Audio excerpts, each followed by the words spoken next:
RPSC की अब तक की सबसे कम कट ऑफ में जो इन्होंने सफलता हासिल की है। तो आपको ईओ के बारे में फिर क्या मन किया कि ईओ की तैयारी करनी चाहिए?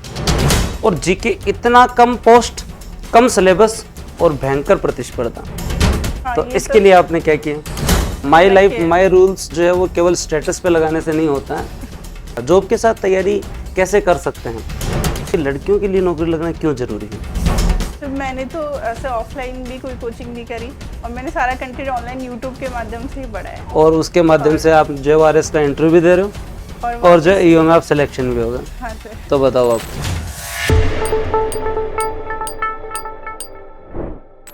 नमस्कार, राम राम। एक बार फिर स्वागत है आपका बूस्टर एकेडमी में। और इस तरीके से सफलता की कहानियां चल रही हैं, उसी दौर में आज हमारे साथ सुलेखा शर्मा जी हैं, जिनके ईओ में 28 रैंक हैं। और इन्होंने जो है इनके नंबर आप देखेंगे 10th और 12th में दोनों ही मेरिटोरियस रहे हैं, इतने अच्छे नंबर रहे हैं। और उसके बाद में LDC से अब जो है वो डायरेक्ट जो ईओ बने, अधिकारी बने। तो इनकी कहानी दूर दूर तक जानी जरूरी है, क्योंकि जो भी स्टूडेंट मेहनत करता है उसकी बात अगर अन्य स्टूडेंट्स तक पहुंचती है तो वो भी मेहनत करना स्टार्ट कर देते हैं। तो आपको बहुत बहुत शुभकामनाएं सबसे पहले तो। और मेरा पहला प्रश्न तो सुलेखा जी यही कि आपको कैसा लग रहा है सिलेक्शन के बाद? सर बिल्कुल ही चेंज हो गया है। सब कुछ चेंज हो गया? हाँ, जिस दिन रिजल्ट आया था ऑफिस में मैं थी। ऑफिस में थी तो मेरे एक फ्रेंड है, उसने ग्रुप में डाल दिया था कि सुलेखा की सिलेक्शन हो गया, फाइनली सिलेक्शन हो गया। तो फिर एक के बाद एक मैसेज आना स्टार्ट हो गया ऑफिस में, सब लोग आके मिल रहे थे, फोन कर रहे थे। ऑफिस में व्यवहार सबका एकदम से चेंज हो गया। एकदम से चेंज हो गया। ऑफिस वाले भी देख रहे हैं वैसे। हाँ। और आशा करते हैं कि मैम का RS इंटरव्यू भी है, तो जो इनकी रैंक 28 आई है, उससे मेरे को इच्छा है कि RS में इनकी रैंक जब वापस आए तब या तो 2 रहे या फिर 8 रहे। हाँ। सिंगल डिजिट में आ जाए तो और अच्छा रहे। तो आपको बहुत बहुत शुभकामनाएं इसके लिए। आपके 10th में कितने परसेंटेज थे? 10th में सर मेरी 95.17% ओके, 95.17 पॉइंट भी बता रहे हैं मैम, क्योंकि लास्ट में पॉइंट का भी खेल है। और 12th में आपके कितने परसेंट रहे? 12th में 93.20। ओके, आपने ये जो स्कूलिंग कहाँ से की? सर मैंने दौसा डिस्ट्रिक्ट में बांदीकुई से स्कूलिंग की है, सरस्वती विद्या विहार स्कूल हमारी है। ओके, क्योंकि हमारे जो अब तक जितने भी टॉपर्स आए हैं वो शेखावाटी और पश्चिमी राजस्थान से है, तो पूर्वी राजस्थान का प्रतिनिधित्व तो आप कर रहे हैं और आप अपने जो छोटे भाई बहनों को मोटिवेट करने की जिम्मेदारी आपकी है। तो 10th और 12th दोनों में ही आप मेरिटोरियस रहे। उसके बाद आपकी पहली नौकरी LDC लगी, उसके पीछे कोई कारण? आपने तैयारी की, आपके ज्वाइन करने का कोई कारण? तो मेनली तो ये था, मेरी कोविड टाइम पे लगी थी और मेरे पापा भी प्राइवेट टीचर है, तो उस टाइम पे जॉब पापा की भी चली गई थी। ओके। तो एक थोड़ी रिस्पॉन्सिबिलिटी भी थी, सबसे बड़े आप, सबसे बड़ी मैं हूँ, तो इसलिए ज्वाइन तो करना ही था। और फिर ये था कि तब तक मैंने सोचा भी नहीं था कि मुझे आगे क्या करना है। आगे क्या करना है? फिर जब इस सर्विस में आए और कमिश्नरेट में पोस्टिंग मिली, तो कि जब मैंने ज्वाइन किया था तब तो मुझे कमिश्नरेट में मुझे लगता था कमिश्नर मतलब पुलिस कमिश्नर, तब तक जीके की इतनी भी नॉलेज नहीं थी। तो मैं काउंसलिंग कराने जब आई थी यहाँ पे, तो पापा ने वो काउंसलिंग में बोल रहे थे कि कमिश्नर सर यहाँ बैठते हैं। तो मैंने पापा को आगे बाहर पूछा कि कमिश्नर पुलिस वालों का क्या काम है, कॉलेज एजुकेशन मुझे डिपार्टमेंट मिला है। ओके, तो ये है। तो इसके बाद में आपने जब LDC ज्वाइन किया, उसके बाद में आप अपनी तैयारी को धीरे धीरे आपने कंटिन्यू रखा। तो आपको ईओ के बारे में फिर क्या मन किया कि ईओ की तैयारी करनी चाहिए? सर पहले तो मुझे इसके बारे में आइडिया नहीं था, फिर जैसे ही वैकेंसी आई तो यूट्यूब पे वीडियोस वगैरह भी काफी देखे। तो उसके बाद मैंने सोच लिया था, क्योंकि RS की तैयारी कर रही थी तो 80 मार्क्स का तो ऑलरेडी जीके मतलब ऑलमोस्ट सिमिलर था, पूरा ही तैयार था वो तो, पूरा ही तैयार था। बाकी 40 मार्क्स का बचा था, पार्ट बी बचा हुआ था। तो फिर 40 मार्क्स के लिए फिर यूट्यूब पे देखना स्टार्ट किया कि फ्री में कंटेंट क्या है, और वो आपका मिला। हाँ, तो उसमें तो फ्री में मिला तब अच्छा था वो, या मतलब अच्छा था? अच्छा नहीं, बहुत अच्छा था सर, उसके लिए काफी हेल्पफुल रहा। जैसे मैं तो एक बार पढ़ के खुद पढ़ती थी पहले, मैं ऐसे एक्ट की कोई भी एक चीज पढ़ी, एक चैप्टर पढ़ा, फिर मैं उसको रिवीजन क्लासेस जो चैप्टर वाइज आपने डाल रखी थी, रिवीजन क्लासेस, मैं उनको रिवाइज करने के लिए देखती थी। या फिर मैं थक गई या फिर ऑफिस में हूँ मैं, हाँ, तो ऑफिस में चला लो लीड लगा के चला लिया और किसी को लगता नहीं था कि पढ़ रही है, और थोड़ा थोड़ा जो यूटिलाइज कर लिया। हाँ, तो आप अगर काफी हेल्प मिली। फोन का सही यूटिलाइज है ना, आप एनी टाइम कोई भी, आप किसी भी मतलब ऑफिस में कहीं पे भी काम कर रहे हैं, फोन जनरली आदमी थोड़ा बहुत तो चलाता ही है, तो उसका ज्यादा बेहतर यूटिलाइज आपकी पढ़ाई में कर लीजिए। उसमें भी ऑनलाइन एजुकेशन का यही फायदा है कि सब बहुत सारा कंटेंट फ्री में यूट्यूब पे मिल रहा है, जैसे करंट अफेयर का मिल जाता है। करंट अफेयर खूब कवर और करवाया करंट था। अफेयर तो अब सबसे ज्यादा आरपीएससी करंट अफेयर को ही फोकस कर रही है, क्योंकि वो इतने खतरनाक करंट अफेयर देती है। तो जिस तरीके से आपने अभी आरएस का आपका इंटरव्यू अभी हो गया है या अभी बाकी है? मेरा अभी बाकी है अभी सर। बाकी है। तो इस फेज में आ गया इंटरव्यू कॉल?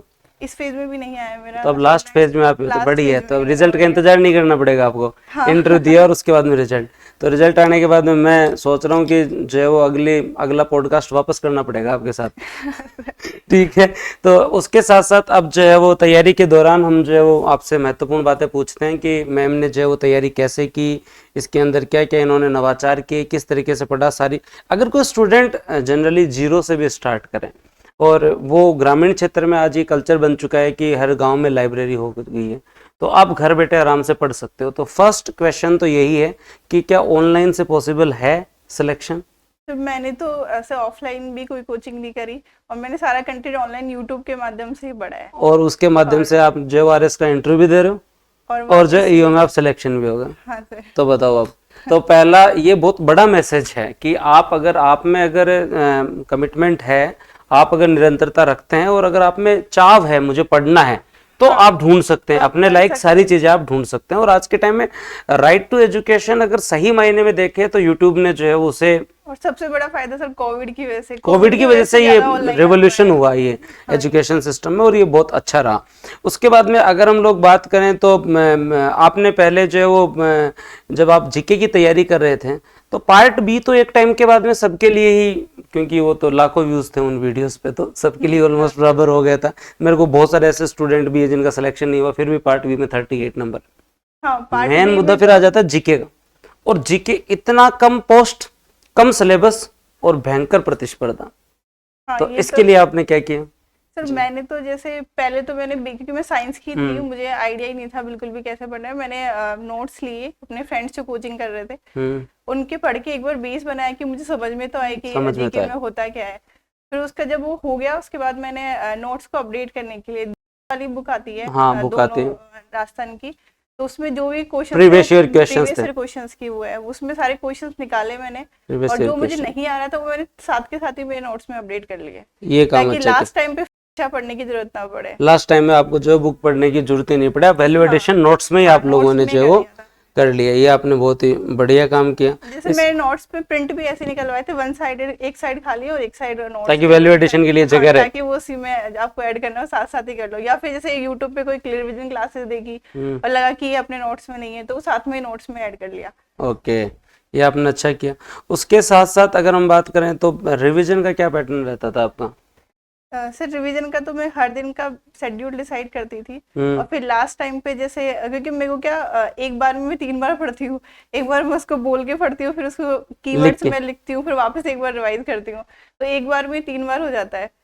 तो मैं इसी तरीके से करती थी। और हर जैसे 14 दिन का हिस्ट्री का सोच लिया कि इस दिन में 14 दिन में पूरी हिस्ट्री पूरे टॉपिक करने, क्योंकि इस वाले में आप कोई टॉपिक छोड़ नहीं सकते थे, पोस्ट बहुत कम थी, तो इसमें था कि एक एक टॉपिक आपको करना ही है। और सर उसका जो फायदा मिला वो आरएस के प्रीलिम्स में भी मिला कि बहुत अच्छे मार्क्स प्रीलिम्स में भी काफी अच्छे। और हाँ, और इस प्री के अंदर सिलेक्शन बारी बात था, पेपर बहुत अच्छा आया था, और जो शॉर्ट में पढ़ने वाला तरीका था वो गायब हो गया, अब आपको डिटेल में ही पढ़ना पड़ेगा। उसका फायदा दोनों 2023 आरएस के प्री में और 2023 में चल गया था, पेपर इजी था। हाँ, पेपर इजी इसलिए 2024 में मैंने मतलब एग्जाम से मुझे अभी पता है कि जब मैं करंट अफेयर कवर करवा रहा था तो मैं हाथ जोड़ के बोल रहा था कि पिछली बार की तरह मत जाना, शॉर्ट मत पढ़ना, डिटेल से पढ़ के आना, नेगेटिव मार्किंग मत, थोड़ा ध्यान रखना, और पेपर कैसा भी है आप पिछली बार की तरह खुन्नस में मत जाना कि ज्यादा करके आना।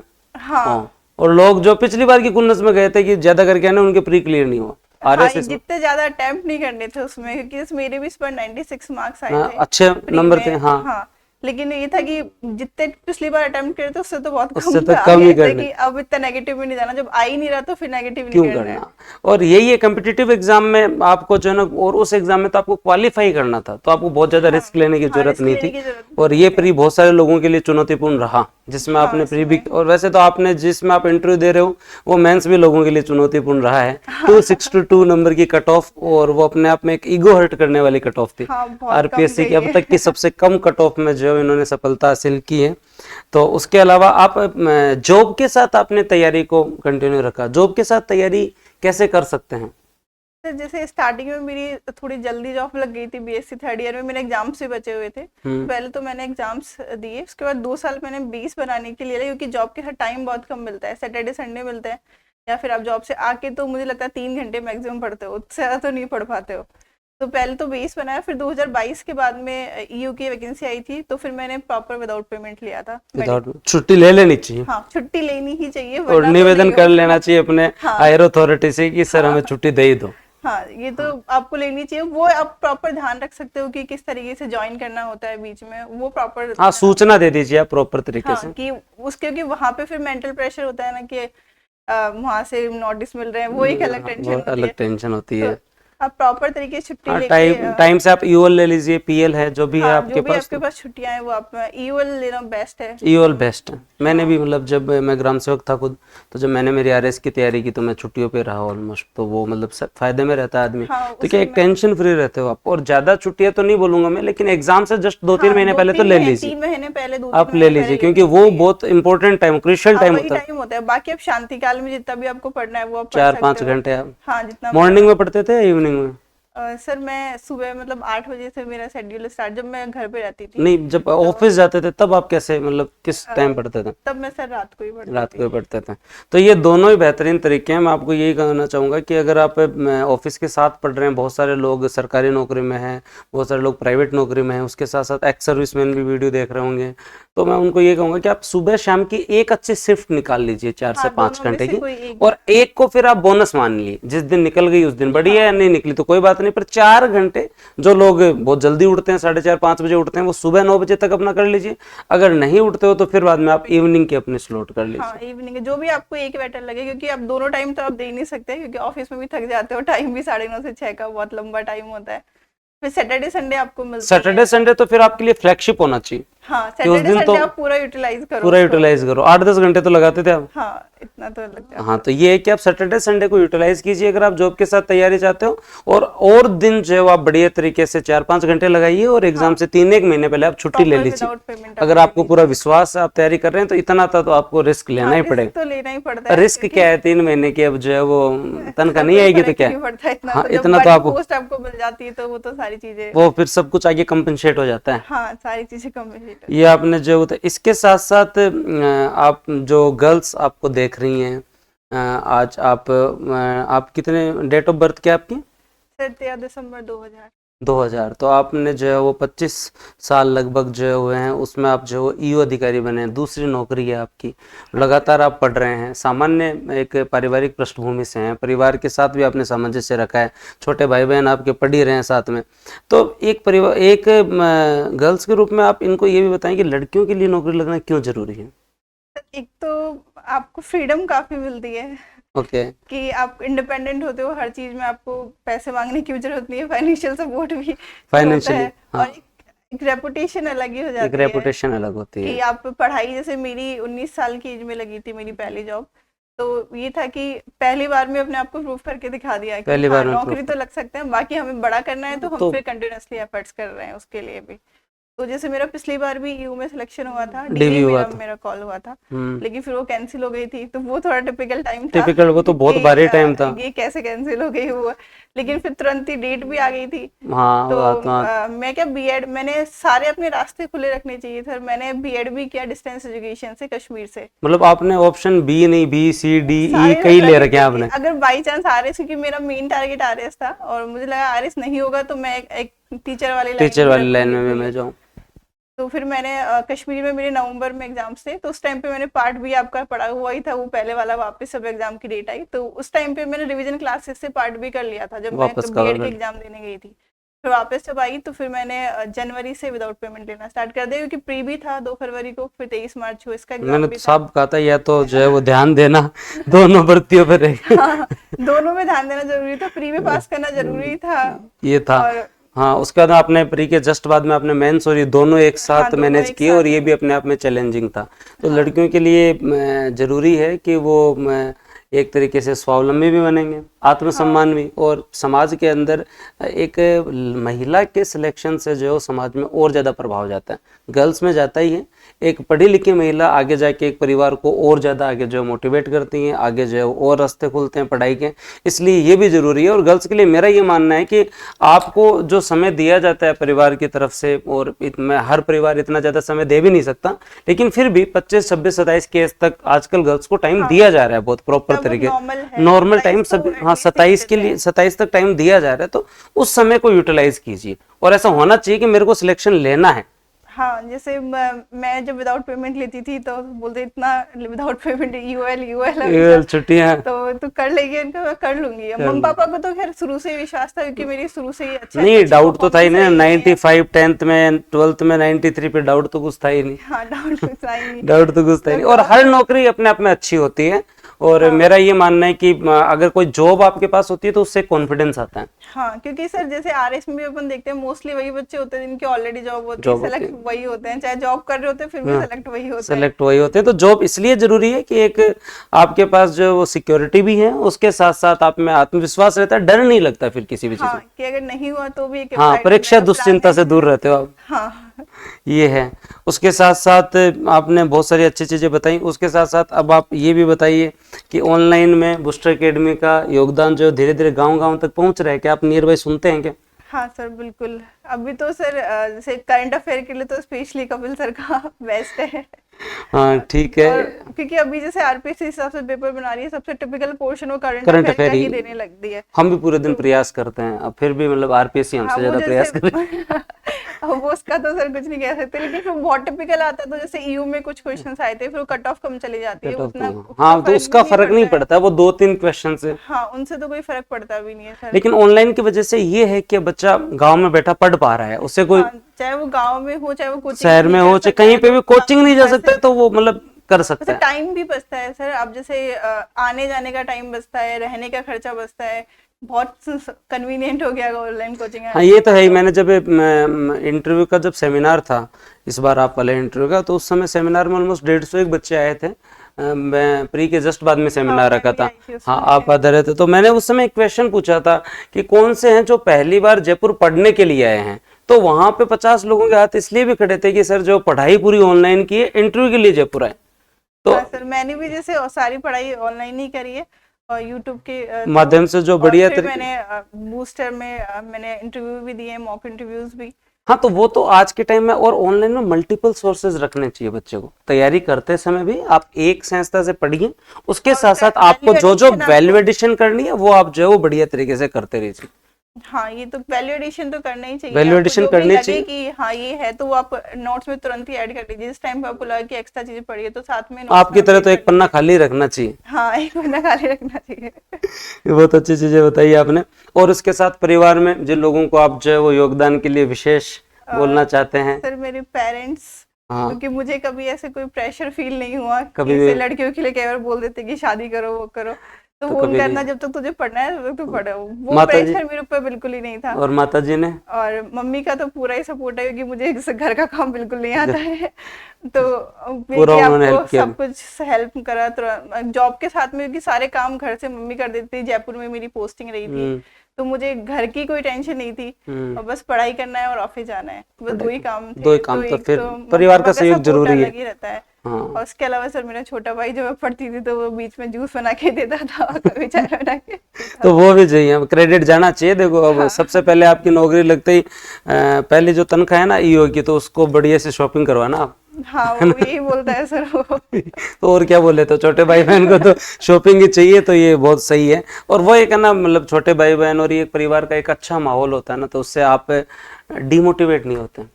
हाँ, है ना, एक आपको झुंझलाहट नहीं आती कि क्या तैयारी है, जब घर वाले सहयोग कर रहे हैं, आप पढ़ रहे हो, पूरा अच्छा एक पॉजिटिविटी है ना। मैंने सिर्फ सर इतना ही किया है, इस ड्यूरेशन में पढ़ाई की है और ऑफिस गई हूँ। उसके अलावा घर का कोई प्रेशर मुझे नहीं झेलना पड़ा। जैसे कई बार लगता है कि गाँव में लड़कियों के साथ करते हैं, वो मेरे साथ कभी नहीं हुआ। मुझे पूरा सपोर्ट घर वालों से मिला है। तो बस आप अपने बच्चों को इस तरीके से सपोर्ट करो, तो बच्चे जो है नाम रोशन करके जरूर दिखाएंगे। तो सुलेखा जी ने जो सारी बातें बताई हैं वो आप लोगों के लिए लाभदायक रही होंगी, और आगे भी जो है वो बूस्टर से जुड़े हुए हैं। जब भी आपको लगेगा, ये जब अब जाके प्रैक्टिकल में पार्ट भी और देखेंगे, तो आपको कुछ धाराएं और अच्छी समझ में आ जाए, तो जब आके इनको आप बताना कि जो सार्वजनिक भूमि पर अतिक्रमण से क्या है, क्या सारी चीजें हैं, बढ़िया नाली से संबंधित धाराएं हैं खतरनाक भवन, सब कुछ दिमाग में याद होगी थोड़ी थोड़ी 43 अरे वाह। तो वो सारी चीजें जो है वो आपको जो है वो ब्लॉक्स में जो आपने धारा याद कराई थी, जैसे 155, 156, 157, हाँ वो चंक बना बना के अपन ने जो है वो 3 4 वो चीजें ऐसे थी कि हाँ याद है, फिर उसके बीच में से आएगा तो फिर वो रिकॉल हो जाता है, उससे एक फायदा ही होता है अपना समयावधि संरचना। फायदा जैसे मैंने जब लास्ट टाइम वाला ईओ दिया था तो एक क्वेश्चन आया था 81वां ग्रैंड मास्टर कौन सा है, उसमें आपने 3 याद करा रखे थे, कॉस्ट ऑफ प्रणब विघ्नेश 78वां 79वां 80वां, वो 81वां तो याद नहीं था, लेकिन वो ऑप्शन में तीनों आ गए थे, तो बचा जो 81वां ही हो गया। आपको ग्रैंड मास्टर की बात आपने बहुत अच्छी बताई, तो वो प्रश्न आपका सही हो गया था फिर? हाँ, फिर वो क्वेश्चन मेरा सही हो गया था कि 3 ऑप्शन ये तीनों थे और एक अलग था, तो मुझे पता है, मुझे 80 तक तो याद है, 81वां मेरे पास है नहीं, लेकिन वो ऑप्शन में था नहीं, तो ऑप्शन में जो अलग बचा वही 81वां ग्रैंड मास्टर हो गया। तो कुछ चीजें ऐसी चीजें रिकॉल हो जाती है, रिकॉल हो जाती है। ये तो मेरे को आज भी याद आपने मेरी यादें ताजा कर दी। अपने सिलेक्टेड ही हैं अभी, तो उन्होंने मेरे से वो जब मुझसे पहली बार मिले तो उन्होंने कहा सर मेरा 1% आपने गलत करवा दिया, सही करवाया उनका क्रेडिट तो जो है वो है, लेकिन 1% अगर आप थोड़ा सा और अपडेट करवा देते ना तो ग्रैंड मास्टर वाला मेरा सही हो जाता। ठीक है, आज भी वो ईओ में सिलेक्टेड है, पीएसआई में भी सिलेक्टेड हुए, उन्होंने अच्छी मेहनत की। तो वो जो मेरे को पहली बार मिले तब उन्होंने आते ही गाड़ी में बैठते ही सीधा ही मेरे को कहा सर वो ग्रैंड मास्टर वाला गलत हो गया, एक आपने 3 वो 80 तक आपने करवा रखे थे शायद, लेकिन सर उससे आंसर निकल सकता था, अगर 3 पढ़े हुए थे तो एक निकल सकता था। अगर आपको ये ध्यान है कि वो 78वां 79वां 80वां तो 81वां हो सकता था। हाँ, तो उस समय कोई आर प्रज्ञान पता नहीं कौन थे उस समय, ऐसा ही कुछ क्वेश्चन था उस समय। तो बहुत ही बढ़िया। और ऐसे मतलब आप सारी धाराओं या नगर पालिका अधिनियम हो या कोई भी सब्जेक्ट हो, आप एक साथ मत लगो, आप टारगेट डिसाइड करो कि पहले मैं इतना पोर्शन कवर करता हूँ, फिर ये मेरे को रिवीजन हो रहा है, याद हो रहा है, फिर मैं आगे बढ़ता हूँ।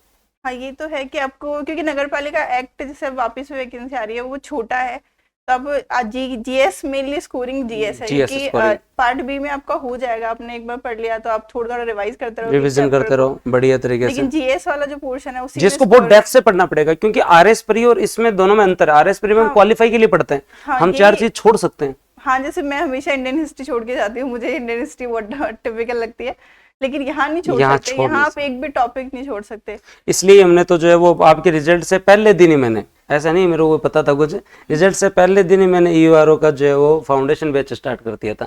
ईओआरओ का मेरे सबसे पहला इंस्टीट्यूट होगा जहाँ फाउंडेशन बैच है, कभी पहले तैयारी नहीं करवाते थे, तो मैंने फाउंडेशन बैच स्टार्ट कर दिया था। मैं पहले धीरे धीरे वैकेंसी आए, उससे पहले एटलीस्ट आपका जीके तैयार हो जाए और बाद में मल्टीपल रिविजन, मल्टीपल टेस्ट दो, तब जाके क्यों वापस भर्ती आएगी, वो भी 100 पदों के आसपास होगी। इससे ज्यादा तो आने वाली हाँ है नहीं भी, 80 ईओ की और 18-20 आरओ की बता रहे हैं, तो 100 वापस वो, हाँ तो वापस वही कंपटीशन है। और फिर इसमें कि लास्ट तक टिके रहना भी मुश्किल है, क्योंकि हमेशा लगता है कि यार अपना तो चांसेस ही नहीं है सिलेक्शन। इसमें गिव अप बहुत करते हैं लोग। हाँ, लास्ट में जाके गिव अप नहीं करना, लास्ट तक बने रहना जरूरी है। लोग गिव अप कर देते हैं यार, अपना क्या होगा क्या होगा। हाँ, ऐसे लगता है, तो हमको भी लगता था कि ऐसे यार कहाँ से, मतलब 99% तो फेल ही है, कोई 1% चांस है कि पास हो जाओगे, पर हो गया ना। पहले लगता था इन 100 की भर्ती में अपना थोड़ी होगा, आज आप जो उस भर्ती में 28वें नंबर पे बैठे हो। हाँ, और वो भी दोनों बार जो तो ये है, अगर आप मेहनत करोगे तो जरूर होगा, और मेहनत कभी जाया नहीं जाती। इन्होंने पहले की, उसके बाद चाहे पेपर रद्द हुआ, इन्होंने वापस प्रूव करके दिखाया और अच्छी रैंक निकाली, और अब आशा करते हैं आरएस में और अच्छा। और अब कुछ स्टूडेंट्स को आप अगर मोटिवेट कुछ भी कहना चाहते हैं तो आप कह सकते हैं अंतिम। सर, मैं तो ये बोलूंगी कि अगर आपने डिसाइड किया है तो गिव अप मत करो, कंटिन्यूअसली करते रहो, क्योंकि अगर आप बीच में गिव अप कर दोगे तो जो चांसेस थे वो भी खत्म हो गए। हाँ, तो कम से कम 50% चांस तो रहते ही है ना कि आपका सिलेक्शन हो जाएगा। तो लगे रहो, नहीं होना बस लगे रहो, किसी ना किसी एग्जाम में तो होगा, एक में नहीं तो दूसरे। और सभी एग्जाम दो। हाँ, और सभी एग्जाम दो, ताकि एक बैकअप प्लान आपका, बैकअप प्लान आपके पास जरूर है। हाँ, तभी फिर आपको कॉन्फिडेंस भी आता है कि एक तो है, अब बस आगे बढ़ना है। जरूर। और मैम ने बहुत मतलब एकदम ग्रास रूट वाले से आपको बातें बताई और सारी अच्छी बातें बताई। इसी तरीके से आज आप इनसे प्रेरणा ले सकते हैं और अपनी तैयारी को आप कंटिन्यू कर पाएंगे। और गर्ल्स को मैं स्पेशली कहूँगा कि सिलेक्शन होना ज़रूरी है। अगर आप ईमानदारी से पढ़ेंगे, घर वाले आपको समय दे रहे हैं, तो ज़्यादा बेहतर है कि आप 3-4 साल लगा के सिलेक्शन लीजिए। उसका सेटिस्फेक्शन बहुत गजब है, परिवार को, आपको, और जीवन भर आप अगर सही तरीके से अगर वुमेन एम्पावरमेंट चाहते हैं तो वो है नौकरी लग के वास्तविकता में। माई लाइफ माई रूल्स जो है वो केवल स्टेटस पे लगाने से नहीं होता है। अगर आप नौकरी लग रहे हो, हाँ नौकरी लग रहे हो, तब जाके माई लाइफ माई रूल्स है। है ना। तो आपको बहुत बहुत थैंक यू, धन्यवाद, जय हिंद।